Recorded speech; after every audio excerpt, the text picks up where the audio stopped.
Wie ist die Welt entstanden? Woran kann man sinnvoll glauben und woran nicht? Was ist Glück und wie kann man es erreichen? Die Gedanken des antiken griechischen Philosophen Epikur zu diesen Fragen sind radikal und, obwohl sie über 2300 Jahre alt sind, immer noch hilfreich. Wer Epikur war, was seine Philosophie beeinflusst hat und welche Wirkung seine Lehre bis heute hatte, erfährst du in diesem Video. Epikur wird um 341 vor Christus auf der Insel Samos geboren. Seine Eltern stammen ursprünglich aus Athen. Epikurs Vater Neokles hat als Elementarlehrer und Landwirt nur ein geringes Einkommen. Epikur interessiert sich bereits mit 14 Jahren für Philosophie. Er ist zunächst Schüler des Platonikers Pamphilos. Bei seinem späteren Lehrer Nausiphanes kommt er zum ersten Mal mit dem neuen hellenistischen Gedankengut in Kontakt und lernt den Atomismus des Demokrit kennen.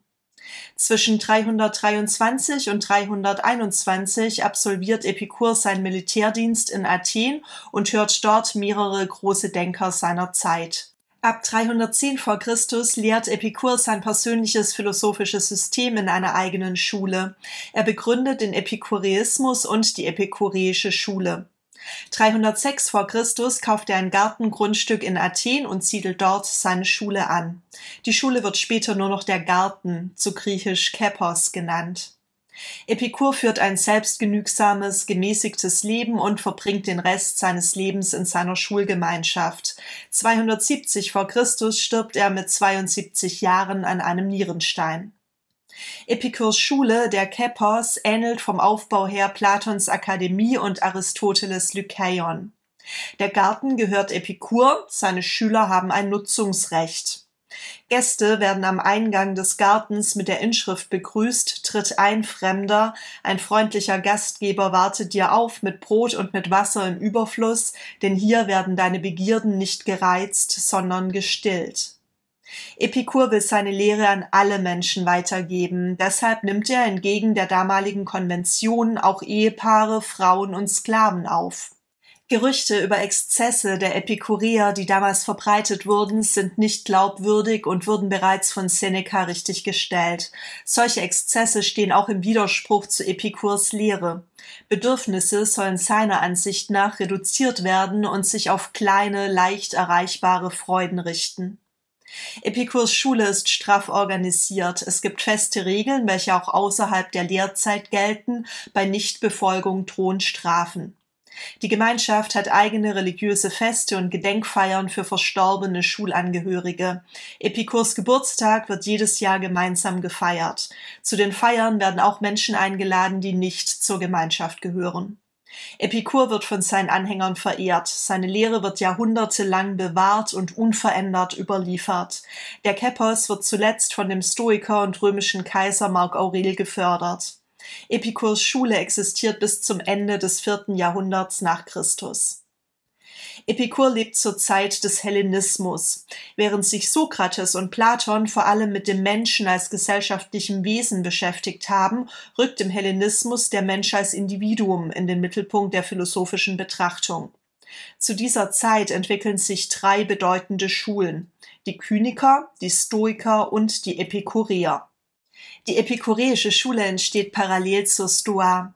Im Gegensatz zur stoischen Lehre, in welcher nur Wissen und Vernunft als erstrebenswert gelten, ist Epikur ein Vertreter des Hedonismus. Im Hedonismus wird Lust als einziges erstrebenswertes Lebensziel definiert. Epikur verursacht durch seine hedonistische Lehre heftige Kontroversen. Dies liegt vor allem daran, dass sein Lustbegriff häufig missverstanden und seine Lehre falsch interpretiert wurde. In Epikurs Lehre finden sich Einflüsse verschiedener Philosophen vor ihm. Seine Ethik basiert auf den hedonistischen Lehren von Aristipp, seine Naturphilosophie ist stark beeinflusst von Demokrits Atomismus. Sein Hauptwerk heißt Über die Natur und umfasst die Themen Naturphilosophie, Erkenntnistheorie und Ethik. Außerdem verfasst er mehrere Lehrbriefe für einzelne Schüler, von welchen jedoch nur noch 3 erhalten sind. Im Brief an Herodot geht es um die Grundzüge seiner Naturphilosophie, im Brief an Pythokles um seine Theorie über Erkenntnis und Himmelserscheinungen und im Brief an Meneukius um die Grundzüge seiner Ethik. Im Zentrum von Epikurs Unterricht standen die Spruchsammlungen. Von diesen sind nur noch 2 erhalten: die maßgebenden Sätze und die Vatikanische Spruchsammlung. Epikurs Schüler mussten die Sprüche auswendig lernen und durften sie nicht verändern. Deshalb hat die epikureische Schule wohl als eine der wenigen Schulen im antiken Griechenland keine Abspaltung erfahren. Zudem kennen wir Epikurs Lehre aus Zitaten oder Zusammenfassungen anderer Autoren, etwa von Cicero, Plutarch, Seneca und vor allem von Diogenes Laertios. Epikurs Naturphilosophie und Ethik hatten einen großen Einfluss auf die Philosophiegeschichte. Seine Schule existierte, anders als viele andere philosophische Strömungen, über 700 Jahre lang. Bereits in der Antike beschäftigten sich viele Denker mit Epikurs Lehren. Lucrez hat wahrscheinlich in seinem Lehrgedicht über die Natur der Dinge Passagen aus Epikurs Werk über die Natur unverändert übernommen. Die Stoiker und später das Christentum grenzten sich deutlich von Epikurs Hedonismus ab. Sie interpretierten seine Lehre von der Lust falsch und stilisierten ihn zum Vielfraß, gottlosen Lüstling und Antichrist.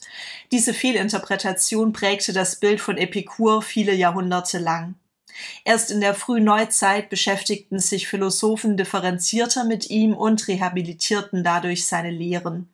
Der französische Theologe, Naturwissenschaftler und Philosoph Pierre Gassendi versuchte im 17. Jahrhundert, Epikurs Ethik mit den christlichen Lehren zu vereinbaren. Zudem beschäftigte er sich mit der epikureischen Naturphilosophie. Gassendis Atomlehre wird rückblickend als Meilenstein auf dem Weg zur modernen Atomtheorie betrachtet. Auch Thomas Hobbes, Gottfried Wilhelm Leibniz, Isaac Newton, die Utilitaristen des 19. Jahrhunderts, Arthur Schopenhauer, Friedrich Nietzsche und Herbert Marcuse wurden von Epikurs Lehren beeinflusst. Und im 21. Jahrhundert, angesichts von Konsumkritik und Religionsabkehr, feiert Epikurs Lehre ein Comeback. Der Verzicht auf Exzesse, der Wunsch nach Seelenruhe und das Ideal eines naturgemäßen Lebens sind in unserer konsumorientierten und krisengebeutelten Welt für viele Menschen attraktiv. Epikurs Gedanken finden wir beispielsweise in Konzepten wie dem Minimalismus, der Entschleunigung oder der Achtsamkeit. In den nächsten Videos erfährst du alles Wichtige über Epikurs Erkenntnistheorie, seine Naturphilosophie und seine Ethik. Mit dem Quizlet-Lernset Epikur kannst du dein Wissen jetzt überprüfen und erweitern. Viel Spaß beim Lernen und bis bald!